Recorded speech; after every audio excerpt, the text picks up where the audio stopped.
am so excited for this new series, Behind the Scenes of Your Favorite A-Listers. And today, the series, part 1, is going to be with Lance Lynn, and part 2 with his wife, Diamond Lynn. Lance is a major league pitcher, and he has been an all-star. He has won the World Series. He's been pitcher of the year. His list of accomplishments goes on. And just this year, he hit 2,000 innings and 2,000 strikeouts. Incredible. He is an awesome guy. He has worked so hard and just fought and created a routine and structure and how to take care of himself, both mentally and physically, through trial and error and going around. And he is just so fun and is going to be awesome to talk to today. So let's do this. The goal here is to learn how to treat your mind and body like a professional athlete. Welcome to Mind Your Body. I'm Dr. Audra Lance. I'm a doctor of chiropractic who specializes in treating sports and non-surgical injuries, anything that involves muscles and joints. I treat big-name celebrities and professional athletes. Most of my patients refer to me as the witch doctor because they can't explain any other way their pain was removed that quickly. I hate cooking, but I do love wine and don't even think about giving me anything that involves ketchup because I will not eat it. Every episode of this show is designed to help you move better, live better, and feel better. Now let's go do this thing. Hello, butthole breathers. Welcome. Lance Lynn is in the hot seat today, and I am so grateful that you decided to come on and chat with us. Thanks for having me. Are you in your house? Is that Christmas decorations up? I am. Christmas is up and ready to go here. Diamond's big into it, so I just have to make sure the tree's up, and then her and the kids get it ready to go. I love it.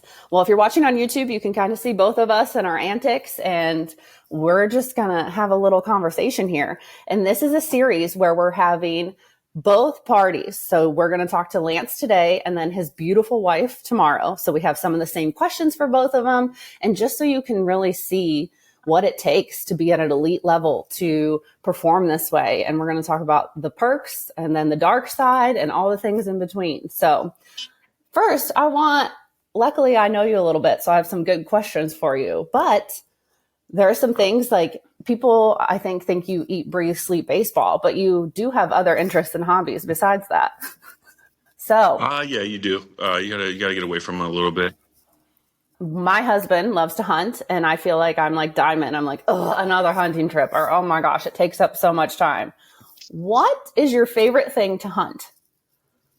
Ooh, I'd say the number one's probably deer, but I've been getting into duck hunting here as of late. That's a new one for me. So that's got a different vibe to it where you don't have to sit there and be quiet and all that. You get a chance to, talk amongst the group and stuff like that. So I just went on a 4-day duck hunt over in Nebraska, Missouri. So that was a fun one. Okay. That's what I was going to ask. Do you travel around the states too to do different kinds of hunts? This was my first one. So that was the first one, especially bird hunting. Down in Southern Illinois here, you can pretty much get everything you need for the most part within an hour or two drive. So that was the first legit, travel to out of state, decent hike. But I've been to Kansas on a deer hunt, stuff like that too. So you kind of pick out one place a year you want to go and then do the rest around the house. Did you get a deer this year? I have not yet. Right now, I've got one out back that I would like to get after, but I'm looking. Weather's been kind of weird. It's been spotty. It's been cold, been hot, so there's been no real good flow running through the woods on when they come out and stuff like that. So I haven't got them quite patterned the way I want to yet. And one of the struggles I get with, he wants to mount said deer head or turkey or whatever, and thinks it's appropriate to want to hang it in the house. I mean, do you guys have this battle as well? Yeah, but it's turned out to where we now have a barn that's being built at the front of the property, and I think that's where everything that gets killed is going to go. We got an idea for a couple things in the office that kind of go with the vibe, but other than that, everything else is at the barn. I like it. That's winning. And then you can walk in there, and another favorite thing is bourbon. So what's your go-to bourbon? Yeah. Ooh, a go-to bourbon. Oh, man.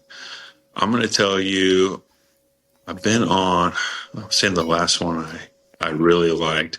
I've been on Blanton's. I think that's kind of been the one. We went on a trip last year to Buffalo Trace, and I saw how it was made and all that, and then kind of got into it where I started drinking, and I was like, so I've been kind of on that kick right now. So I'm going to go with Blanton's right now, and I bounce around a little bit, but that's an easy one to kind of just have ready to rock. And are you Manhattan, old fashioned, or just on the rocks guy? It just depends. I'm probably just, you give me one big rock and I'm good to go.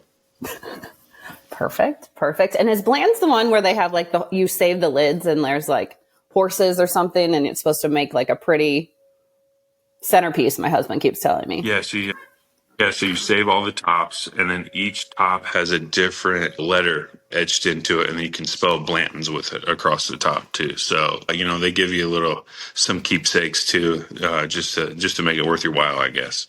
Are you going for that? I've already got that. We've got that. We've got all of them across the top. So I don't know if that speaks badly about me, or it's just maybe we just got our hands on a couple of bottles that worked out well. Yeah, absolutely. So is that your relaxation thing? You go in your barn, or you're going to futurely go in your barn, sip on some bourbon, and just check out and relax. Yeah, so the barn's mostly going to be made up for hunting, and we'll do it as like a little party barn too. So we did our first birthday party at the house, and having 30 kids 5 and under was too much in the house. So we're like, all right, part of this barn we're going to make a big area, and then we'll have, a little bit more room to where it's not too crazy in here. So it's going to be a little party barn / hunting lodge type thing. So yeah, that will be a area where there'll be some bourbon drank around a campfire for sure. Oh, that sounds wonderful. And yeah, that is a lot. 30 children running around. I just wanted to ask you, the stress of your career, the stress of, everyone has an opinion about everything, about every move you make, even your gait probably as you walk to the mound and how you stand there. And even like if you have a resting bitch face or not, how do you relax and relieve the stress? Oh man, you talking like not playing when I'm not playing? Yep. I think feel like when I'm not playing, it's like you don't have time to be stressed. 4 kids, 3 of them are 5 and under, 6 and under. So you're looking at you really don't have time to think about all the other stuff. So that's been kind of the good part. It's like the separation's been huge for me. So I can be like, all right, this is what I got to do to play. And then I'm done with that until I got to do it again type thing. So I think the days of breaking up when you have to go to the field and stuff like that, it's when I turn it on. When I'm driving home, I turn it off. It's something that I had to learn over the years. It wasn't easy right away for sure. Yeah. And something I noticed with you, you're very good at, I forget the term, but like compartmentalizing. Why am I struggling with English here? Compartmentalizing. I don't know if it's a good thing in all. Yeah.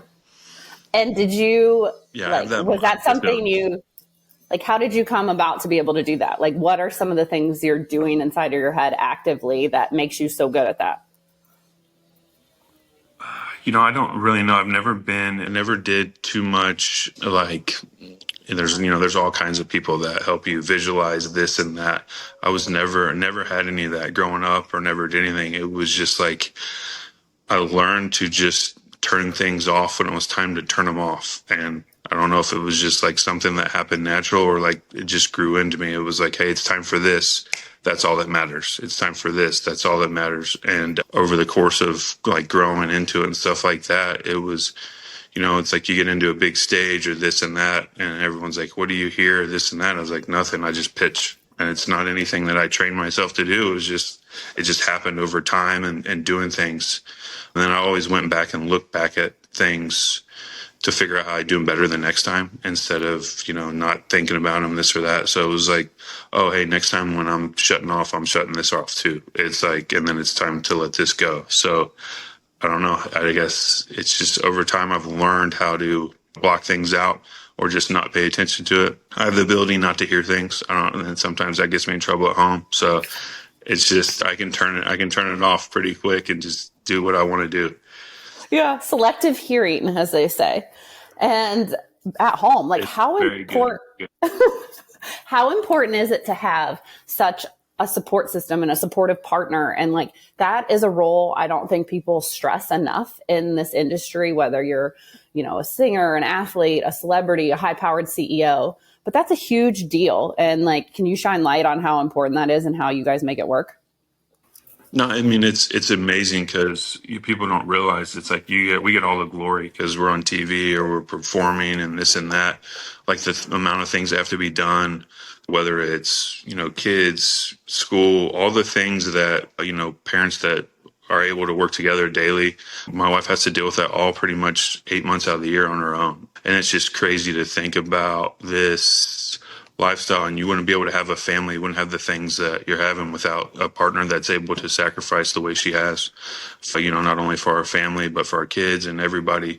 So everybody can be where they want to be a part of everything and all that. And it's a crazy lifestyle, especially for kids when they're little. It's like every couple, if you're gone for a week, you're home for a week, go to spring training for 2 months. So it's like you're just uprooting them everywhere you go. Hopefully later in life that gives them the ability to just kind of go and not have any anxiety about new places and stuff like that. But right now it's definitely tough on them. And I get the luxury of going to the field and playing and competing and having my own thing where she's stuck in it 24/7, 7 days a week, where she's pretty much a solo parent. So her ability to deal with all that, and I'm grateful for it because I wouldn't be able to do everything I'm doing without it. Mm-hmm. That's awesome. Yeah, you kind of get to live both dreams, the home life and the professional career. Yeah, you get the luxury of it, and then she gets stuck with having to deal with all the the kids are when they're sick and this and that.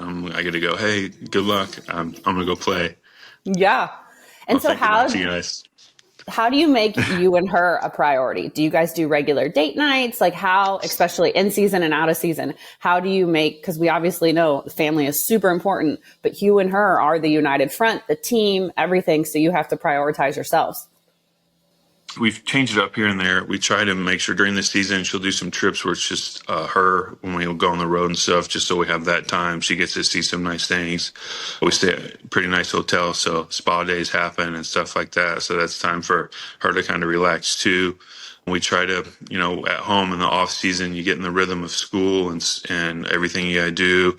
We try to make sure we have one night a week where we can go do our things. And then, maybe even during the day, when the kids are at school, have the grandparents pick them up. We have like a little, day, do some stuff for us. So, we try to make sure each week we do something different or something like that, but also make sure it's just us. That's part of it. You got to make time for it, because the next thing you know, you look up and you're 2 weeks in, you're like, hey, we need a minute for ourselves. It's like you feel like you haven't seen each other in a week, but you've been in the same house. It's because everybody's going in a different direction, whether it's gymnastics, school, dance. It's just like, all right, here we go. Who's up tonight? Yeah. Who's the Uber driver tonight? Yeah, I'm with this, and which kid, what's what parent. Absolutely. So what do the kids think of dad? Obviously, it's their norm. They don't know anything different. Do they love coming to games? Do they hate it? Do they want to play catch with you in the yard? What's that look like? So it's kind of crazy. My oldest is into dance. She loves that. She played softball for a little bit, but now it's like she's like, hey, I'm good at dance. So she kind of just went, and so she's old enough to actually know what I do, see me on TV, and all of her friends know. So I think that's the one right now where she's like, hey, Dad, like people ask me this and that. And she's pretty cool because she's had to deal with it her whole life. So she's like, it's no big deal to her. But people kind of make it a big deal. So she's like, Dad, that's kind of weird. And I go, it's part of it. I go, people think it's pretty cool. She's like, yeah, but like why do we got to ask weird questions and stuff like that? And I go, yeah, well, tell them if they have any questions, they can ask me. But kids, nowadays kids, everybody's got internet and stuff like that. So they can sit there and look and see, big thing is like, oh, her dad made this much money. It's like, that doesn't matter. Like stuff like that. And the other ones are little enough to where they like coming to the games because they can get ice cream and stuff like that. But I don't think they understand what it is. They're like, oh, Dad's got to go play on TV. They just see it as, oh, that makes Dad not here. So they don't really like it. I don't think too much, especially when I'm out like on the road. But the little guy, he's 2, and he will pick up a bat and a ball and say hit and do that every chance he gets. So it's kind of weird. Each kid's got a little different vibe with it, is what I've learned so far. Yeah, that's really cool. What age did you start playing baseball then? If you have the little one wanting to go at 2. Yeah, my dad always told me that because he played like slow pitch softball. I had an older brother that I would go to all his games and stuff like that. They said from the get go it was throwing, grabbing a ball, throwing it, or trying to hit it. So the first time I remember playing was t-ball, or like I knew that I played, and I was 5 years old.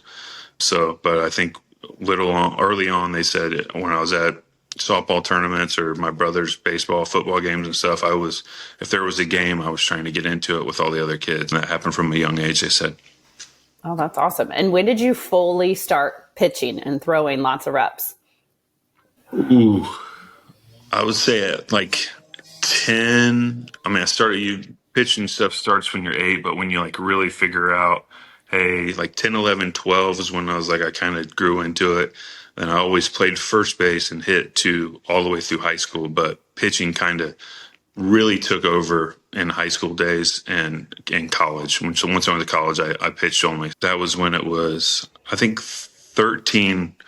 I like actually did stuff in the winter for the first time.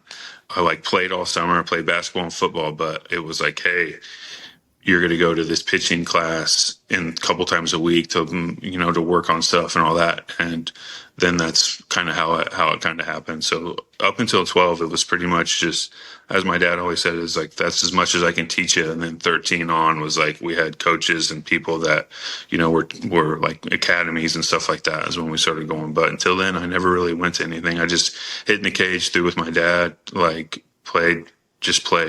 And then we started, doing things after that. Did you always know that this is what you wanted to do with your life?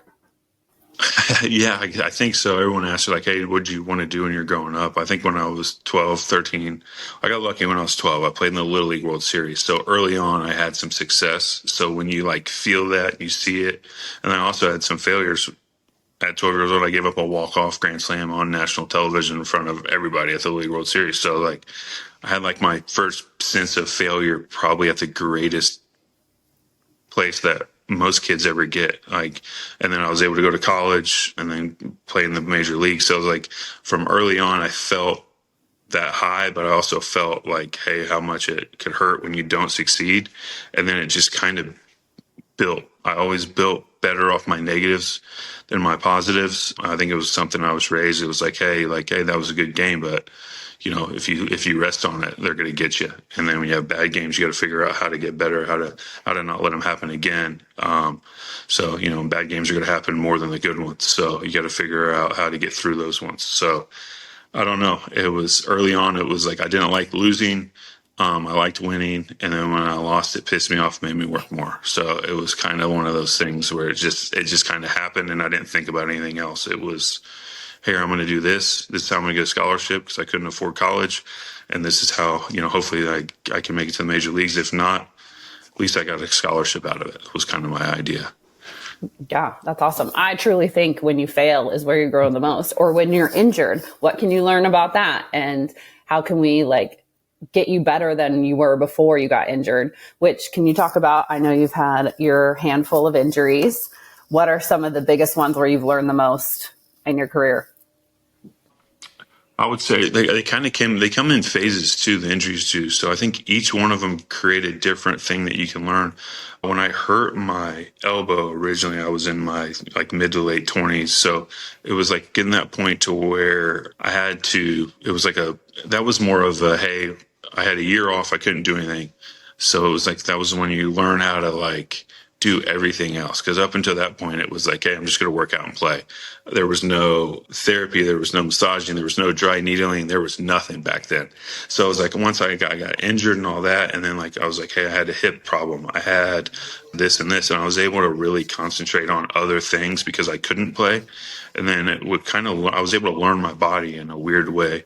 And then I had some success after that. And then I hit 30. and then like 32, and then like you started getting like hey, you're getting a little older, you don't quite move as well as you need to. Then it's figuring out how to make things stay on the things, but then you changing routines, changing different exercises to warm up and stuff like that. So I think it just kind of grows after you get your initial. And then the last one is, I've had some knee issues the older I've gotten here.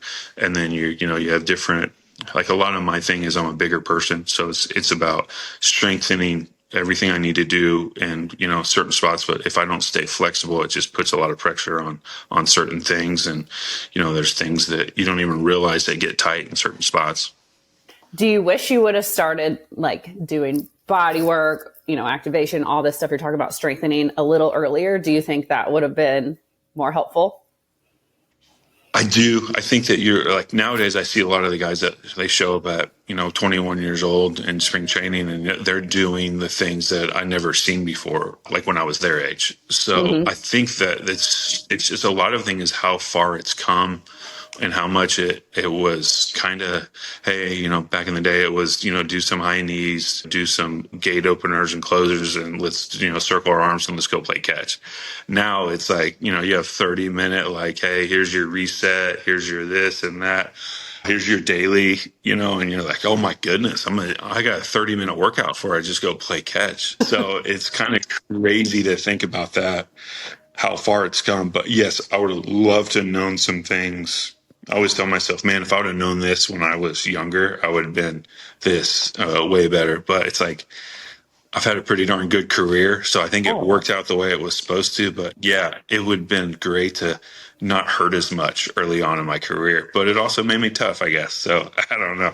But yeah. It was, there were some times where some things were aching that it would have been nice to have some of these things early on. Yeah.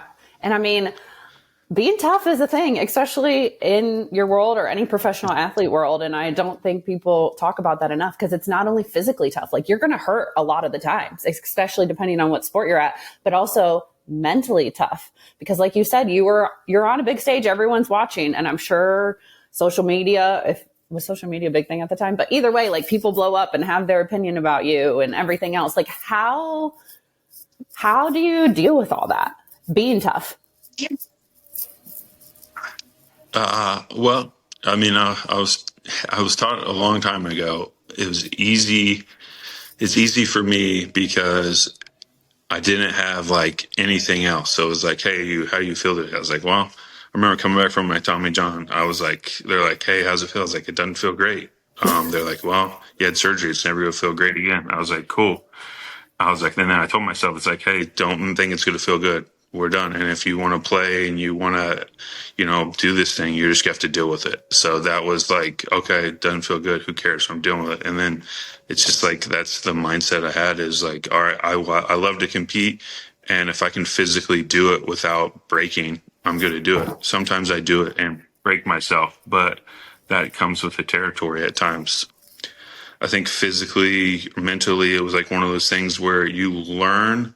I think by playing other sports growing up, I learned how to use my body to take stress and things off at times when I got myself where I didn't get injured, but I was able to play hurt. I think that was something by playing other sports, playing basketball, football, and like you just learn how to get through it, and learn how to like, there's days where you're out there, you're 80%, but you didn't put another guy at danger and all that, and you were able to get through the game and we won. So it worked out, and then you're able to do the rehab you need to do to be ready for the next one, where sometimes some guys can't do that. I think for me it was, if I can physically do it, I'm going to give you everything I have to help us win that day, and then I'm just able to kind of navigate my way through it. Yeah. And speaking of playing other sports, you've hit on that a couple times, and that's something I'm pretty big on as a doctor. How important, especially with your 4 kids, do you feel like that is, and not specializing at 6 years old? That's not going to happen in this household. We're going to try everything for as long as we can. I think for me, when you're young, like some of these kids nowadays are in baseball, everyone's like, hey, why are kids getting hurt? This and that. I was like, well, they don't do anything except throw a baseball and hit their whole life. And it's just like, they got to take a break. But also, like for me, basketball and football, every sport had different, movements, different things of that you needed to do. And then it was able to get your whole body to like work together, in my opinion. Like the little muscles, being able to stretch the little tendons a little bit in different sports and stuff like that. To next thing you know, to where it's like you're not overusing one, and then next thing you know, you're 18 years old and something's breaking that shouldn't be breaking yet.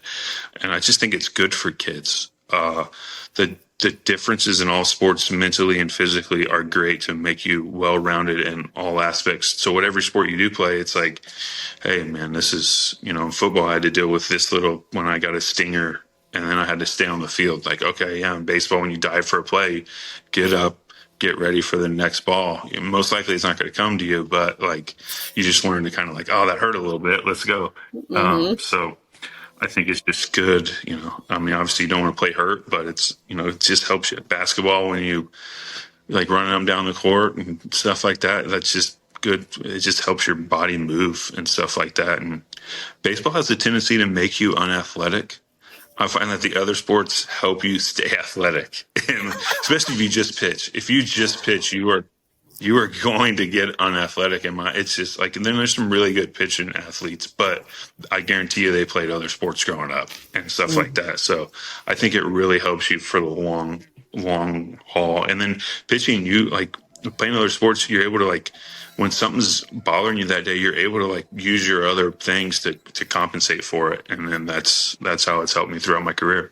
And I feel like any of the pitchers I've treated at the major league level, like most of them, like you, didn't really start fully pitching all the time till a little later. It wasn't like it started at 7, 8 or whatever. They were diversified in their sports. Like you said, neurologically, your brain's able to connect to other muscles and figure it out. Obviously way more pitchers than I've treated, but like, do you find that in between them? Yeah, I would say that there's a good chunk of like major league pitchers that were multi-sport athletes, and then they also, when they grew up, they didn't just pitch, they played other positions in baseball too. But you will see the guys that are, hey, I've been a pitcher only since I was 12 years old. They are like that. I will find that there's difference in the movements and stuff like that. Most of those guys that only played pitcher only their whole life were a little bit more mechanical and stuff like that. So they were a little bit more rigid, I guess, in their movements, because they, when you play other sports, it helps you move a little bit, have a little bit more flow in your movements and stuff like that. When you just do the same thing over and over again, you're going to get robotic, but it's trying to make sure it doesn't become a thing where it's so robotic that it puts stress on certain things, whether it's your shoulder, elbow, or something like that, where, those guys have a different movement to them, in my opinion. So speaking of all the movements, what you do as a pitcher, everyone always is curious, like, what does their day look like? What are you doing? You wake up, like, do you have a cup of coffee and hang out with your wife and kids? Or do you have an alarm and you're going straight down to pitch? Can you tell me, let's do an off-season day first, like, because we're in the off-season. Yeah, we can do it right now. This morning we were up at 7. We got the girls ready for school, so I was doing ponytails this morning at 7:30. So we were doing ponytails. We got some bagels. We got some breakfast. We were out the door. Got back at 8. Had a cup of coffee, with a little collagen in it to start my day, and then it would go down to workout, which I'll do after this. Start my little throw workout, and then after that, it's what time I'll pick up at school at 3.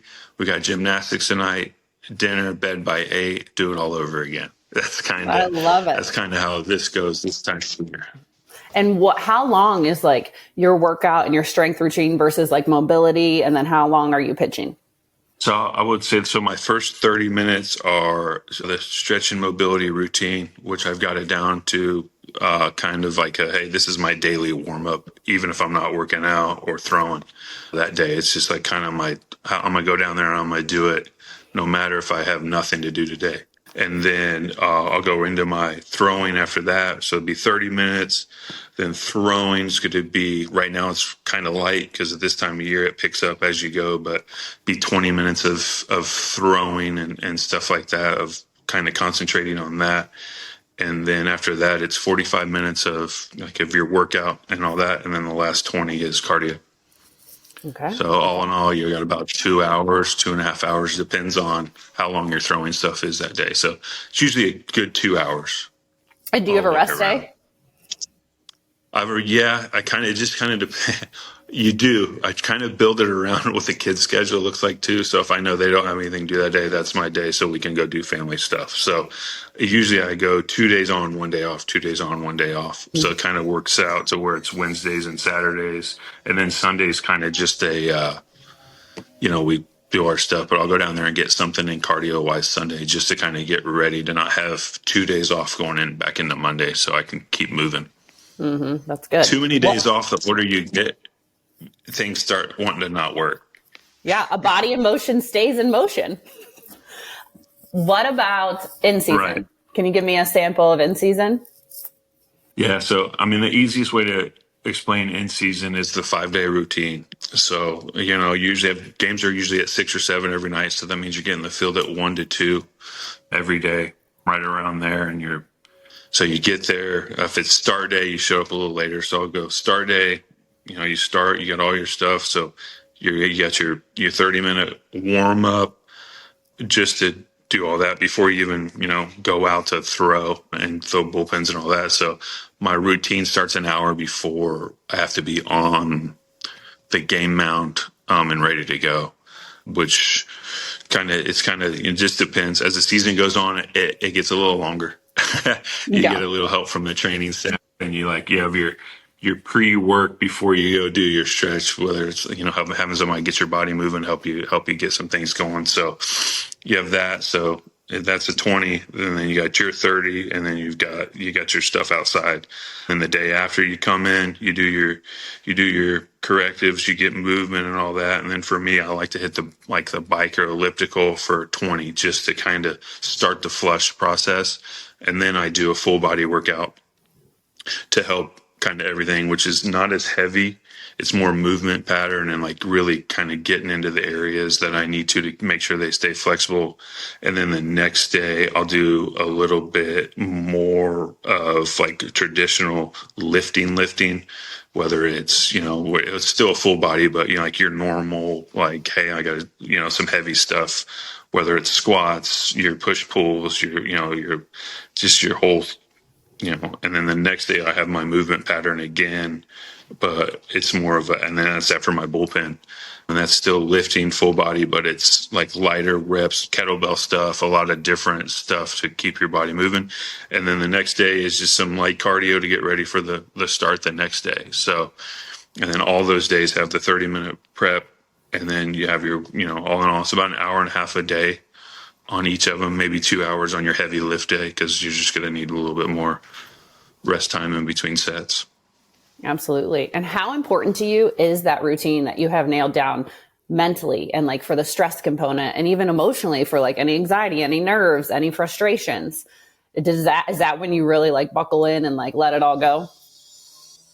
Yeah, I think so. For me, a lot of people on their start days, people don't know this in baseball. When it's your start day, people think that they have to have this big game face on when they show up at the field and stuff like that. And there's guys that have to do that.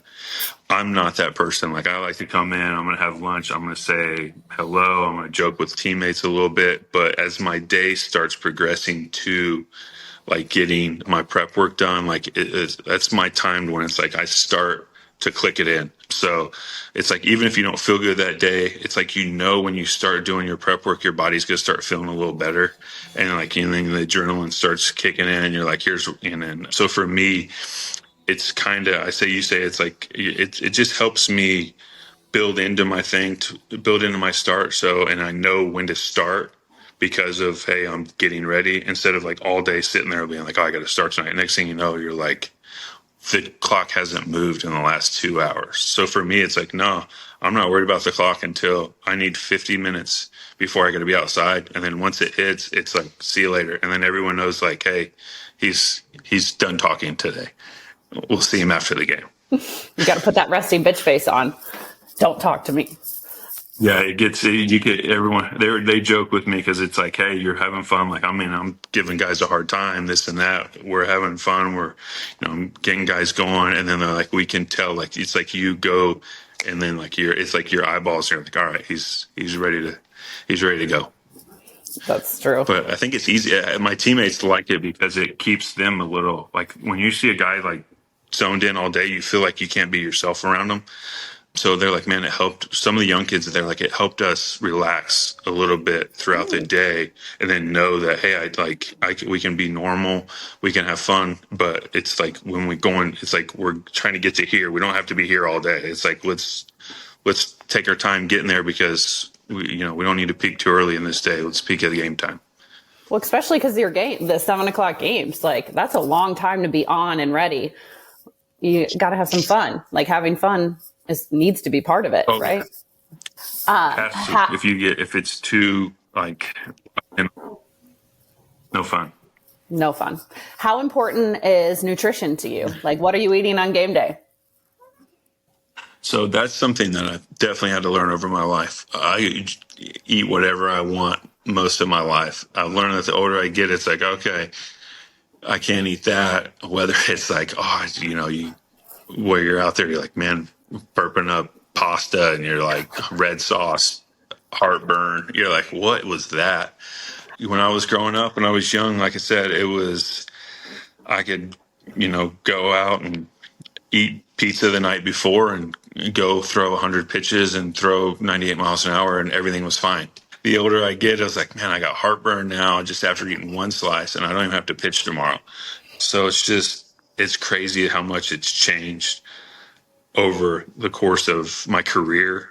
I try on start days, you're never really hungry because you're like, when you wake up, so for me, when I wake up, that's my most time where I'm kind of hungry. I try to eat a big breakfast, like pancakes, eggs, and like try to get a good base throughout the day. And then throughout the day, I have time frames where I have to eat something, and I try to make it. It just depends on where you're at. So every stadium's different too. So you just got to worst case scenario, you're going to be able to eat a ham or turkey sandwich before you go out. And then for me, if I get like a decent little something like that before I go out, I'm good to go. But then you have lunch. So it's like, the problem is you'll be on the road and you play at 6 and you get up. So you eat breakfast at the hotel and then you get to the field and some of that stuff is just, you don't want to touch it. I try to eat those days. I'm going to eat rice and chicken. They usually always have a rice and some sort of meat. So I try to keep it as bland as possible on my start days. And then worst case scenario, like I said, it's a turkey sandwich about 2 hours before the game. And then so there's something in there. And then during the game, they've got a little stuff that helps you, get a little something, whether it's the little protein bar or something like that, if you need something. Yeah. Describe that feeling of standing at the pitching mound, game time, big game. You've done it thousands of times, but like everyone's watching you. The pressure is on you. That is a big thing. It's not like you're standing in the outfield waiting for a ball to get caught. It is all about you right. And that pitch. Like, what does that feel like?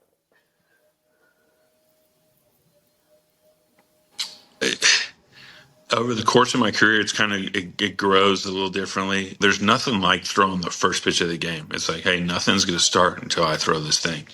So for me, remember my first ever start, I was like, just don't throw it off the backstop, like first pitch in the big leagues. And then now it's like, all right, I'm get it going here. Let's go. It's like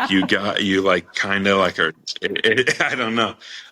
It's like it's so normal now that it's like, all right, it's time to go. It's like I throw my warm up pitches, I'm walking around and I stand on the back of the mound and then I walk up and it's like he's stepping in the box and then it's time to, it's like before that, the whole time when I was young, it was like, all right, this and that. You're looking around fans or this. And now it's like, all right, cool. Give me the ball. Tell me what pitch to throw and I'm going to throw it where I want to. So it's definitely the longer you do it, the more chill it is, but it's also the more intense you get. I don't know, or you're able to stay more intense because you don't just kind of go in and out of it. How do you deal with, you throw a couple bad pitches or you get a home run on you and you're like, shit, dang it. Like what do you tell yourself then, like to get back to it? Oh man, I say some of the meanest things to myself that I don't know if I can repeat. But over the course, like I said, over the course of my career, I was like, they were like, hey, don't show any emotion, this and that, hold it all in. And what it did was it kind of made me like, it made me feel like I was going to explode. So the older I've gotten and stuff like that, I just let it out. And like I just get it out and then it's over for me. So it's like, yeah, and it's like, I don't know if I can curse on this, but it's like Yeah. nice fucking pitch. And then next thing you know, you're like, nice pitch, you dumb fuck. Like that's it. And then you're like, okay, and it's over. But before, when I was younger, it was like you hold it in, you're like, oh my goodness, don't do it again, don't do it again. And then you do it again. And then the older I've gotten, more I've learned is like, well, that was fucking stupid. Let's fucking go. Like, Yeah. so it's like, I think by not letting you show emotions, sometimes it makes the negative build inside you where it's like, well, let's get that out of the way and let's get on to the next one. Yeah. And it seems like you used to, it was almost like an insecurity thing. Like, don't let it happen again. Like it affected the rest, but you letting it out, you're kind of almost pep talking yourself. And like you're saying, like, let it go. So it just seems like a switch of self-talk. Not that it's great, but it's like when you fail, you learn more, right? Something, you and your beautiful wife have a podcast and it's called A Diamond in the Rough with Lance Lynn sometimes. I heard you talking about something hilarious I didn't know about you. Booing. When people boo you, you kind of like it. So tell us about that.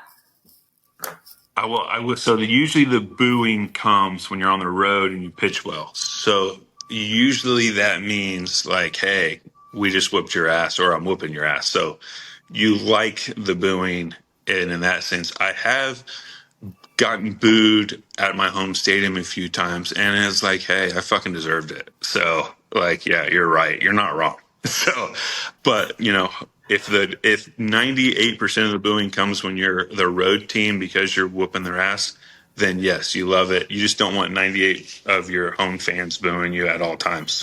So far I've not had that. I have had some issues where, New York could boo you if you just have one bad game, which, hey, you came here to watch us win. When I was playing for the Yankees, I get it. Boo me. So it's like, I'm not going to get my feelings hurt when I suck that day. Like, yeah, boo me. I wasn't worth the shit.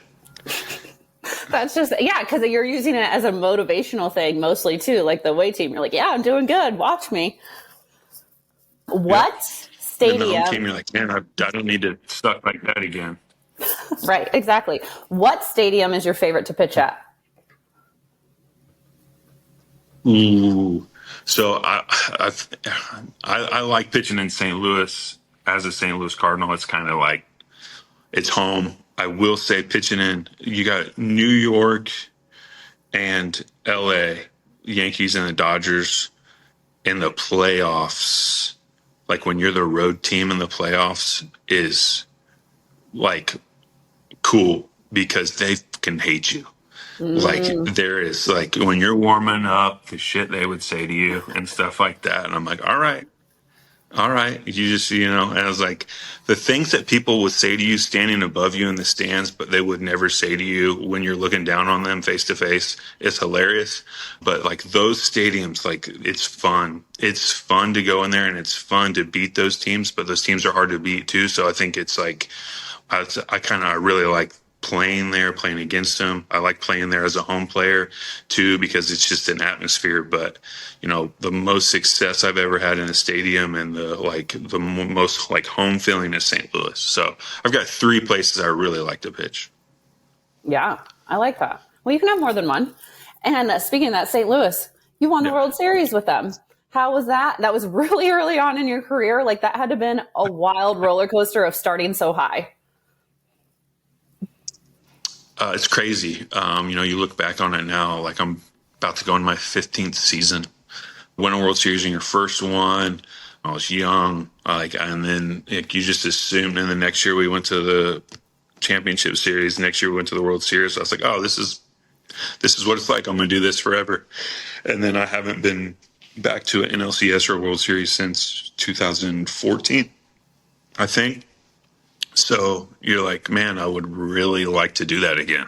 But to have that ultimate high as like in a team sport, like that was the coolest thing ever. I was the youngest kid on the team, and you had guys that were like 38 and winning their first ones, and like some of those guys were like so good to me. They were great to me. So like all in all, that experience, I wish if I could go back and tell myself something is like, hey, fucking pay attention. I know you're young and stupid, but try to pay attention right now because you're going to really cherish this. But I mean, I was able to, remember a lot and stuff like that. But that's the only thing as you're a young kid, you're like, cool, I'm just here to pitch and win. I'm not really paying attention to what's going on. And then when you're older, you're like, man, all right, I remember that. But like, man, I wish I would have really honed in on the experience a little bit more. But it also might have helped me. Being young and dumb might have just been like, hey, cool, let's go play. Yeah.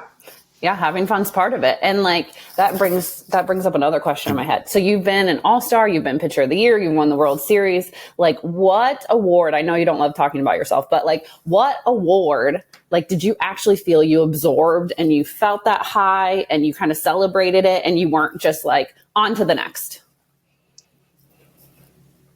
I would say, so I was able to make an all-star team my second year in 12. And then like I made one again in 21, and like to have like that break in between them, and having some good years in between there too.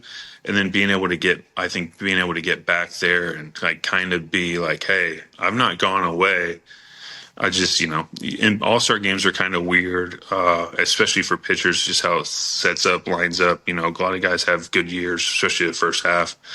That was a cool one to kind of be back 8 years later, I think it was. So for me, it was a cool thing because like I've stayed doing it and doing it at a good level. So I think that was one where it's like, hey, like it was like your hard work paid off, your longevity's paying off. You're able to still show that like, hey, I'm still pretty good even though I'm getting a little older. Yeah. And it's a job for you. People, like your season is long. There are so many games, and then plus playoffs if you make it, plus off season training. Like you said, 6 to 8 months, you're gone. Like, do you still love it? Yes, I love competing. I really like, there's like my 1 out of every 5 days when I get a play is like I'm able to kind of like let everything out. And that's great. The other things are getting old. There's no other way to say that. So like being away, stuff like that, like it wears on you. But still that being able to go out there and compete that day is such a, exciting, thrilling, like it's that feeling's still there to where it's worth it. And what's the dark side of being at your level, an A-list or a professional athlete, like one of the best there ever has been, like being a celebrity? What is the dark side? What's the trade-off? You miss a lot, especially in like you said, with the travel and stuff like that. You miss a lot. I feel like every time I come home, my kids are a foot taller, stuff like that, and you just don't. You get it. The good thing is when I am done, we're gonna be able to spend a lot of time together and do things that like I would have never imagined growing up or never got the opportunity growing up. So my kids will have that. But right now I'm missing some of the things that, you're missing, kind of them grow and become their own little people and stuff like that. And you're always trying to play catch up as in, what's our favorite snack this week? Stuff like that. You're like, man, what do we like now? I've been gone for a week on a road trip. I don't know if we're still eating the same thing sometimes. So right. It's a weird vibe, and you try to come in and just help. I've learned is try to come in and just help, because if you come in and like try to run things, it ain't gonna work because you haven't been there. You don't even know how things are being ran. So it's like, hey, help me out here. Tell me what I need to do. What kid likes what? How am I going to get us to where we need to go today? And then, just let them know you love them. Mm-hmm. Well, you kind of come back in as the fifth kid, I think Diamond might say. At times, yeah. At times, yeah. Especially during the season, it's like, hey, I can't do that. I got to get ready to pitch today. And she's like, really? So, but yeah, there's a little bit of that in there. And if someone, listening wants to play baseball, or they want their kid to play baseball or be a professional athlete, like, what do you wish that more people knew about maybe baseball or just the lifestyle in general? What would you say?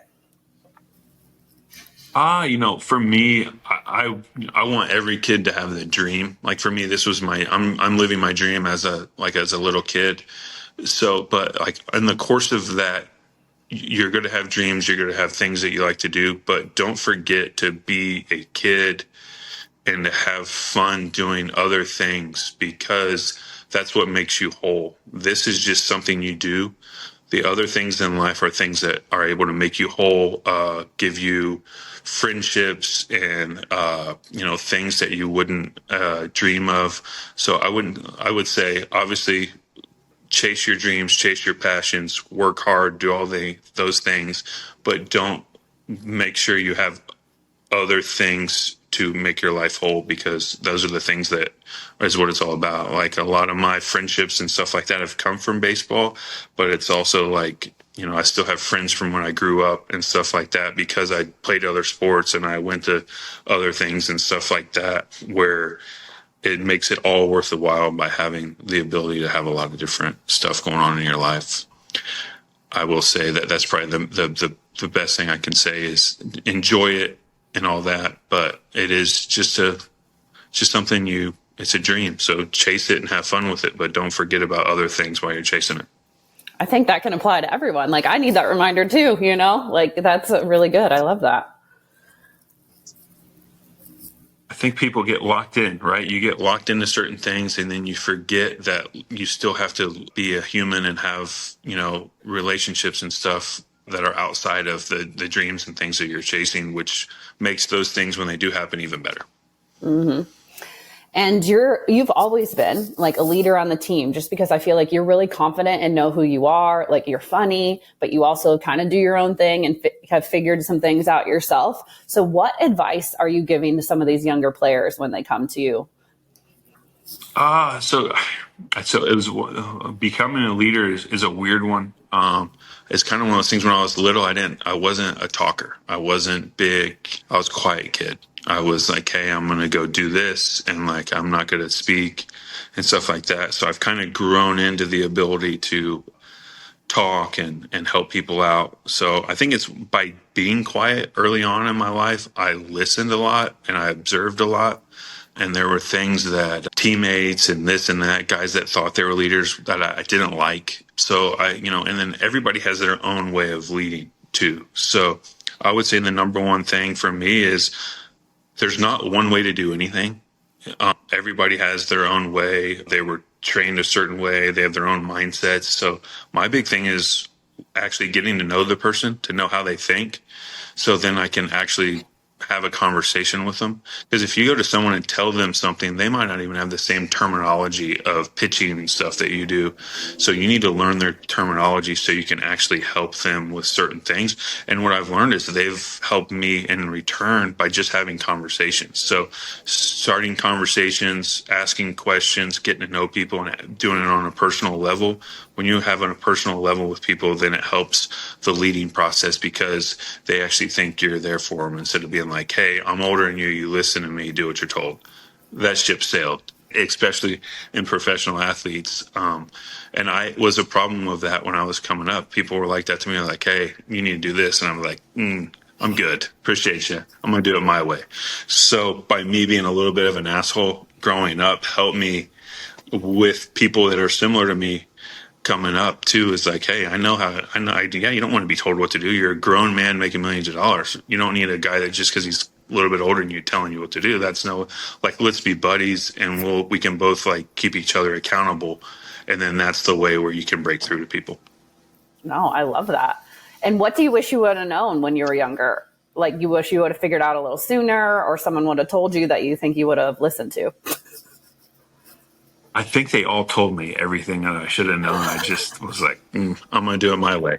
So that's I've got some guys on my mind that would laugh at that comment right there, because they're like, yeah, And then, but I was able to take, what I was able to do is I was take a little bit of from everybody. I had some really good guys that I played with that were older than me. And I took, you would take this, maybe this pitching thing from them, or this prep thing, or this, way it works out and stuff like that. And then you start making it your own. So I think that's the thing that I did without knowing. I wish I would have done it sooner, as in like really thought about it as a whole. I kind of just slowly did one thing at a time instead of making like wholesale changes all through. It was like, oh, I like that, I'm gonna add it in, and then it was like, oh, that's kind of cool, I'm gonna add it in. And then like, so I slowly built what I've become, instead of like, it would have been nice, obviously it'd been nice to go back and at 24 be like, hey, you need to do this, this, and this, and then I would have been that right away. But who knows what would have happened? But right. That would have been the best thing to do. But I don't know if it would have turned out this way. So it's been a fun career for sure. And what goals do you still have left in your career? I know everyone thinks, professional athletes, when they hit 30, like you said earlier, like, oh, you're old, which is not real in the real world. But like, what do you still feel like you haven't done yet that you want to do, or some of your goals? Your yearly goals are all the same. Like as a pitcher, you want to make your 30 starts, you want to throw your 200 innings. Those are always like hey, if you do those, then what you do. Now I'm in the length that I've had, I'm hitting some milestones. So that's kind of cool. Last year I hit 2,000 innings, 2,000 strikeouts, which are pretty good numbers. And then I was hitting some actual Cardinals milestones from my years there. And then now I think if I look at my win-loss record, I can get to 150 wins next year, which is kind of cool. So I think you kind of like, you have your goals, your yearly goals, and then you have, now it's like, it went from yearly goals to like, oh, there's some career stuff I can hit that you never would have thought about. Heck, I was hitting some last year I didn't even know that were there or were able to hit. And I was like, oh, that's kind of cool. But now it's like, now that I hit those, I kind of know what's next.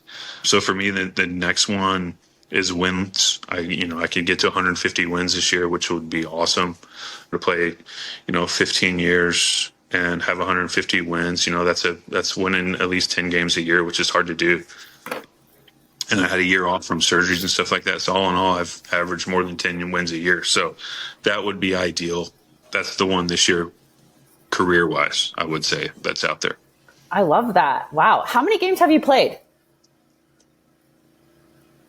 Ooh, I don't know off the top of my head. I know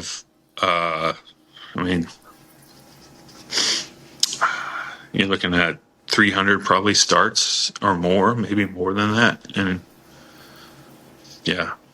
Wow. Give or take. Probably heading towards 400. Yeah. So yeah, I'm over innings wise. I've thrown 2,000 innings in the major league. So wow. We're over that. So that's a lot. Congratulations. Yeah. And then, so this is one of them. You say that again? You felt every one of them? I said I feel every one of them. So yeah, you remember every day. What about between you and Diamond? Like family goals this year, or, when you're playing, is there anything that you guys kind of want to restructure to look different to get more of that connection time and time with the family? Well, the good thing, so the kids are getting a little older, so we want, it would be nice to certain cities being able to take them to, so they have those memories and stuff like that. And the funny thing, I'm sure she would say, the number one thing that we try to accomplish every season is just surviving. So like our kids are very strong-willed, so it's fun, but it's also very demanding at times, especially when you're trying to travel and stuff, and they kind of want to do their own thing, and they have their own opinions on what they want to do. So I think the main thing is where we're at is school's priority one, making sure that they have their life as structured as possible for them so they can have their friends and all that.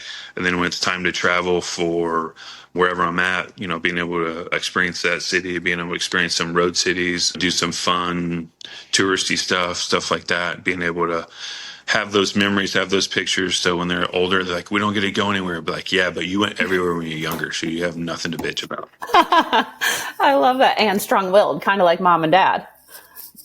Mm-hmm. They've got a little bit of that in them. I love it. All right. So I want to ask you a few things, and I'm going to let you know, because I'm going to ask Diamond these few things in part 2 with her. So this is kind of like, who's more this? So who's more optimistic and who's more negative between the two of you? Ooh, God. I would, that's a 50-50 one because it's like, it depends on what it is. I would say, oh man, I'm gonna say I'm more, ooh, I'm gonna get myself in trouble with this. I think I'm more optimistic, but I'm probably lying to myself. Hey, that's okay. These are goals, right? These are also goals. Who is more the go-getter and who's just a little bit more lazy and chill? We both are very chill, to be honest with you. So that's a tough one. We both are very chill. When it comes time to like go, I would say that's me. But at 99% of the time, we're both chilling. Okay. Who's more messy and who's more clean?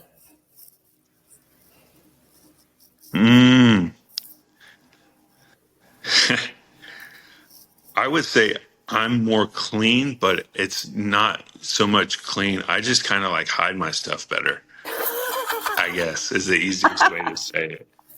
Oh my God, Like that's hilarious. my suitcase will not be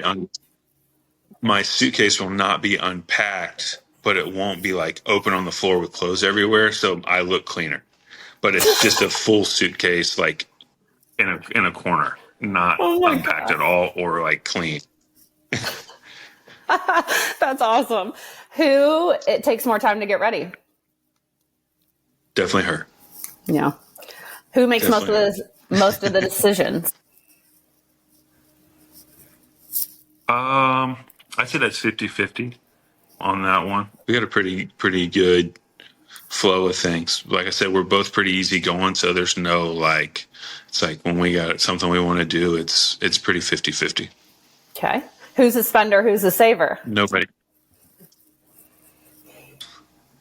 I would say she's the spender more frequently, but I spend the most.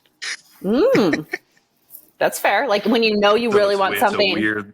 It's yeah, my purchases are a little bigger. But it's like she has to spend stuff on the kids and stuff all the time. So it's like Amazon packages every day and stuff like that. But she'll be like, "Hey, what'd you get?" I'm like, "I got $2,000 in hunting clothes." Like that's what comes. Stuff like I that. mean, I feel like I can I bought relate a in new my gun. house. I bought a new $2,000 gun.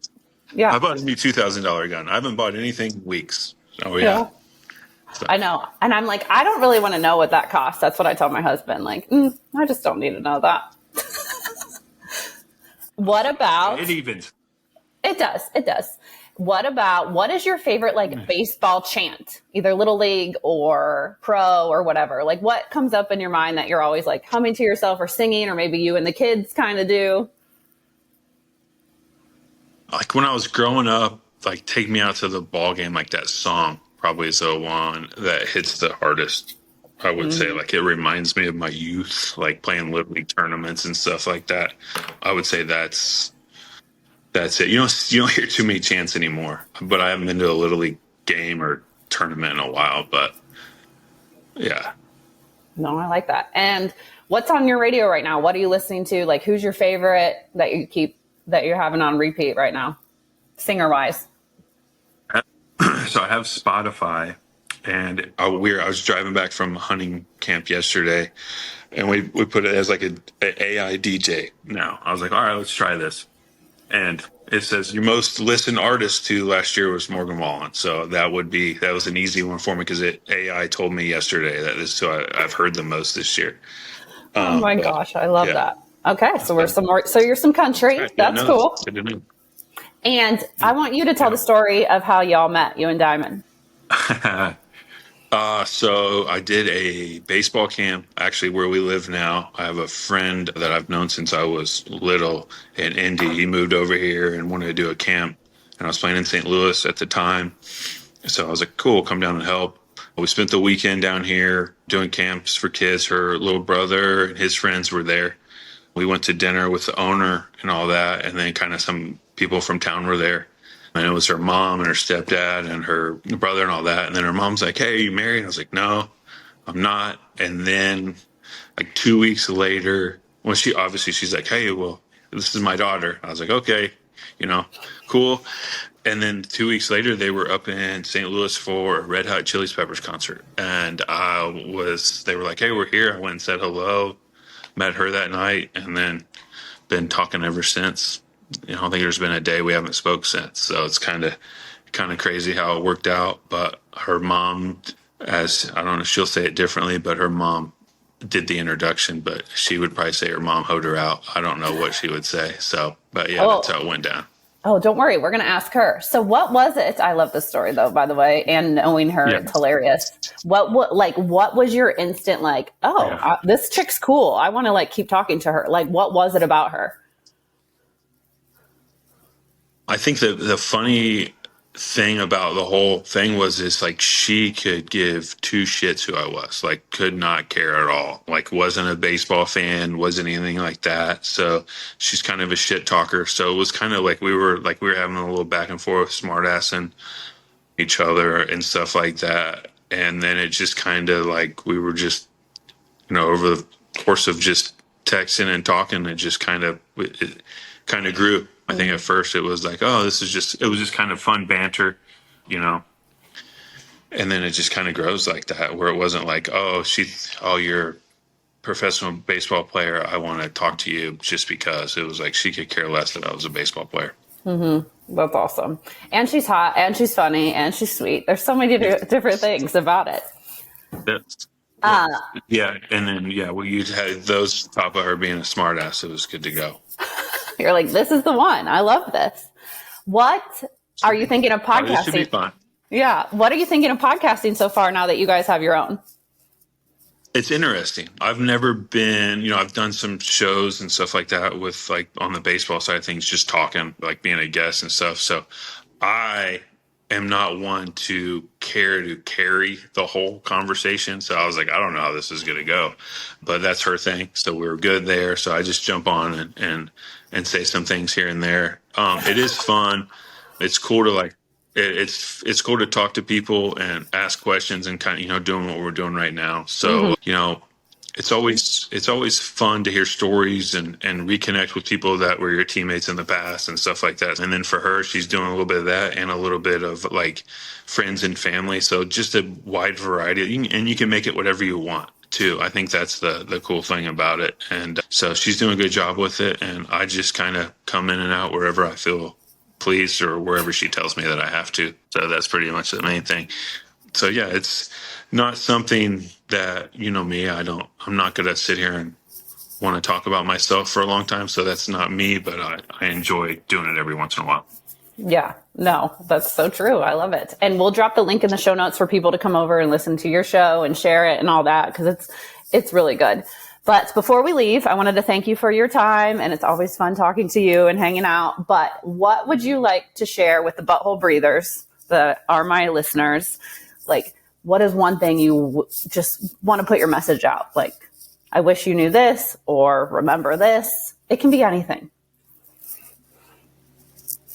I would say, so for me, I'm most likely these are going to be people our age and stuff like that. So when your kids are playing sports and stuff, let them fucking enjoy it. The best thing that can happen is let them play sports, let them be kids, let them grow, so then they can become the things they want to be, and then it will work out well. So it's for me, growing up, it was I had a dad that was there. He was, he helped talk me through things. He was stern at hey, if you play, you're putting 100% into it, but let kids become themselves. So if you force it, it's, I don't know, just let them be themselves and let them enjoy being a kid. And then if it happens, it's supposed to happen. I love that. Yes. We're going to mic drop right there. That's all, folks. Thank you again. Now, if you want to do something really special for me and got a lot out of this episode, go leave a 5-star written review of the show on Apple Podcast. And if you're a Spotify listener, just tap the 5 stars. To submit any of your health questions to the show, simply DM me on Instagram at Dr. Audra Lance. And don't worry, all your questions will be kept strictly anonymous. So send me all your embarrassing questions. And don't forget, breathe into your butthole. Toodaloo.